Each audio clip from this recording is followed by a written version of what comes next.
Olá, pessoal, boa tarde. Tudo bem com vocês? Espero que sim. Eu sou a professora Dalila, tá, galera? E hoje a gente vai estudar um pouco sobre genética e hereditariedade. Então, vamos lá, gente, que ela tá muito bacana. Vamos lá. Genética e hereditariedade. Relembrando aqui alguns conceitos, né, que a gente já tinha visto aula passada, que eu expliquei um pouco, assim, dos conceitos introdutórios de o que era genética, hereditariedade, como que essas características se transmitiam, né, ao indivíduo para o outro ao longo do tempo.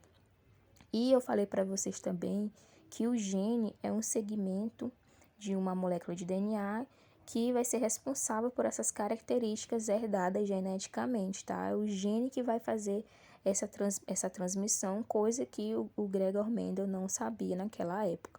Aqui eu trouxe para vocês, gente, um exemplo bem prático de que é essa hereditariedade, que é um conjunto de fenômenos que permite a transmissão dos caracteres hereditários e informação genética de geração em geração, gente. Então, isso é bem importante, porque eu trouxe aqui, ó, a família, para vocês aí que têm superpoderes.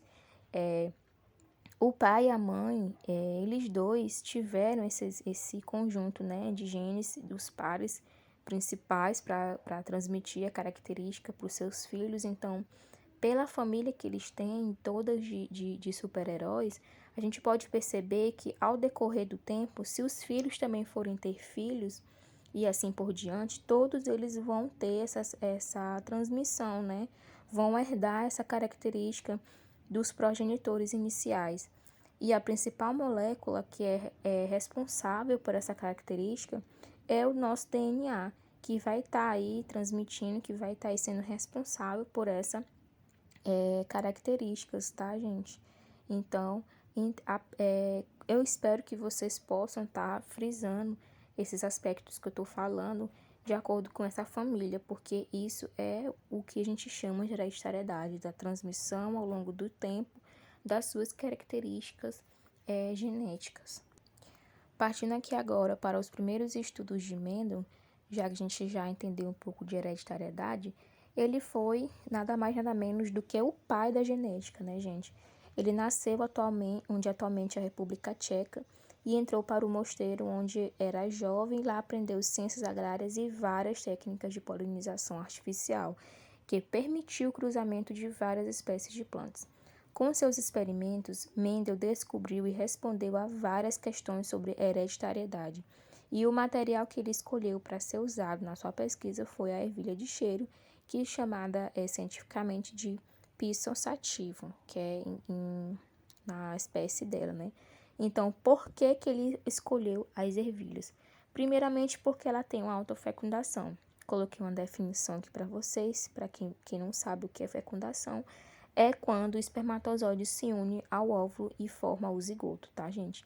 Então, essa autofecundação é de suma importância para que ele tenha sucesso na sua pesquisa.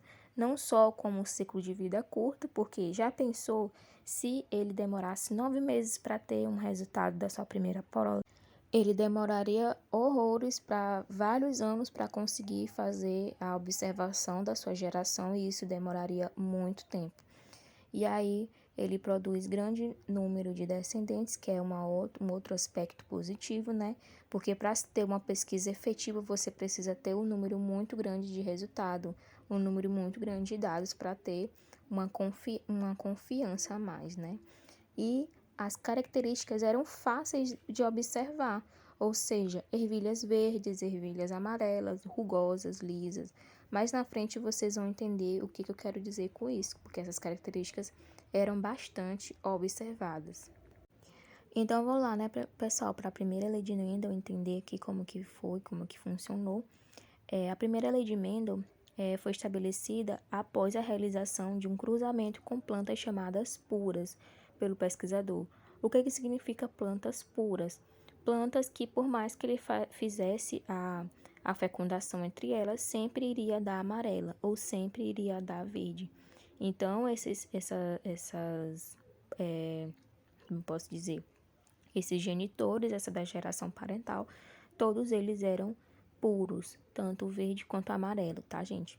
E aí, na sua geração F1, todos eles davam amarelas. O verde, ele não entendia o que acontecia com o fator da cor verde, porque ele nunca aparecia na geração 1. Então, ele ficava pensando, gente, será se ele some? Será o que acontece? E ele não sabia explicar. E aí, ele pegou essa geração F1 e se autofecundou. E olha só o que ele conseguiu encontrar. Uma geração F2 com a cor verde no final. O últimozinho ali, ó, ficou verde. Então, o que ele pôde concluir que o fator verde ele não sumia. Ele era só mascarado pelo fator amarelo, porque o verde era um recessivo e o amarelo era o fator dominante, tá, gente? Então, o que ele pôde descobrir com isso era que cada característica é condicionada por um par de fatores que se separam na formação de gametas e vai ocorrer nessas células em doses simples. Eu coloquei aqui azinho, azinho. Que o azinho, azinho aqui no caso vai ser o verde. Ele só vai ser denominado, ele só vai aparecer quando ele tiver o azinho, azinho. Enquanto tiver um azão, ele nunca vai aparecer, porque o azão, ele sempre vai estar dominando, tá, gente? A cor amarela, ele sempre vai estar se sobressaindo pelo azinho. Então, o azinho só vai conseguir aparecer se ele tiver junto com seu outro companheiro. Enquanto ele não estiver junto, ele não vai conseguir manifestar a cor verde. Então, quero que vocês entendam nesse primeiro momento isso. A cor excessiva do verde, ele só aparece em dose dupla. Então, vamos lá, gente. Primeiros estudos de Mendel. Bora dar uma olhada nesse cruzamento, ver o que aconteceu, entender mais aí. Eu sei que vocês devem estar confusos, né? E ele denominou, ó, que eu falei aqui para vocês. Dominante sempre vai aparecer. Recessivo nem sempre vai aparecer. Bora pegar aqui e começar a riscar, entender isso. Primeira geração, todas amarelas, como eu falei para você. Dominante sempre vai aparecer na primeira geração, porque o recessivo ali, ó, Vzinho, cadê o companheiro dele? Nunca vai aparecer ali, ó, cadê o azinho? Não vai estar aparecendo, então ele também não vai se manifestar. Olha já a segunda geração, todos azão, olha lá o azinho aparecendo. Quando o azinho se junta, ele vai, ó, manifestar a cor. Então, ele definiu isso como genótipos e fenótipos. Os genótipos são as características genéticas, tá? Que vai ser dadas de pai e mãe. No caso aqui das ervilhas, é as características que a gente está dando com o azão e com o azinho para denominar verde e amarelo. E os fenótipos são as cores. Então, se a característica verde é o azinho, a cor vai ser verde. Se for azão, vai ser amarelo. Se tiver pelo menos um azão, também vai ser amarelo, tá, gente? É muito fácil de compreender, é muito interessante estudar genética. Mas aqui embaixo, coloquei aqui segregação de gametas, que é a principal característica dessa primeira lei, tá, gente? Que é a separação desses gametas para a gente conseguir fazer os cruzamentos. Então, se a prole o pai tem Vzão, que é o que está representando aqui na minha imagem, e Vzinho, a segregação, que significa separação, vai ter que acontecer para eu conseguir fazer essa combinação, tá, gente? Então, isso aqui é super importante, senão nada dos exemplos que vocês forem fazer vai dar certo se você não souber fazer a segregação e a separação correta. Eu vou já aqui mostrar um exemplo para vocês, ó, bacana. Sei que vocês já viram essas pessoas aqui da seriado, então vai ser muito fácil vocês compreenderem, tá, gente? Ó, na saga Crepúsculo, Edward é um vampiro e Bella é uma humana. Fazendo a comparação com a segregação de gametas, para a lei de Mendel, ele irá produzir gametas azão de vampiro e ela azinho de humana. Sua geração será um híbrido, pois será 50% de chance de herdar os poderes do seu pai e também da sua mãe humana. Então, olha só, gente, como que fica esse cruzamento. A gente fazendo a segregação, a separação aqui dos gametas e fazendo a fecundação, a gente vai observar que a prole, gente, toda ela vai ter um azão. Então, é 100% de chance dela nascer, da filha deles nascerem com a característica de vampirismo. E também vai ter lá, ó, mascaradozinho, os genes da sua mãe. Então, gente, não tem como. Se tiver o azão, ele sempre vai estar se sobressaindo com o azinho. E como eu falei para vocês lá, ó, no começo, o azinho, que é o da mãe dela, só vai aparecer se for em dose simples. Então, ela só seria humana se ela nascesse com a formação genética lá, azinho em dose dupla, tá, gente? Então, isso aqui é bem interessante pra gente entender como que isso ocorre. Então, vamos lá entender a segunda lei de Mendel. A segunda lei de Mendel ela foi estabelecida após a análise de cruzamentos, quando Mendel observou mais de uma característica por vez. Seu objetivo era simples, perceber se uma característica influenciava ou não o aparecimento da outra. Então, olha só aqui o cruzamento, amarelo liso e verde rugoso. Quando ele fez essa fecundação com a sua geração pura, ele observou que a geração F1 toda amarela. O que isso significa, pessoal? Que o verdinho lá continua recessivo e o verdinho rugoso continua recessivo. Então, essas características elas não influenciaram na dominância e eles continuaram sendo assim, tá? Então, na geração F2, olha o que aconteceu, apareceu amarelo liso, amarelo rugoso, verde liso e verde rugoso.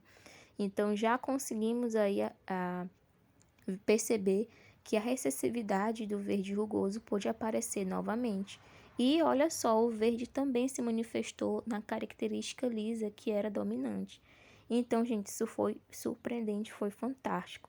Ele pôde notar e definir que os fatores para duas ou mais características distribuem-se de maneira independente para os gametas e combinam-se ao acaso.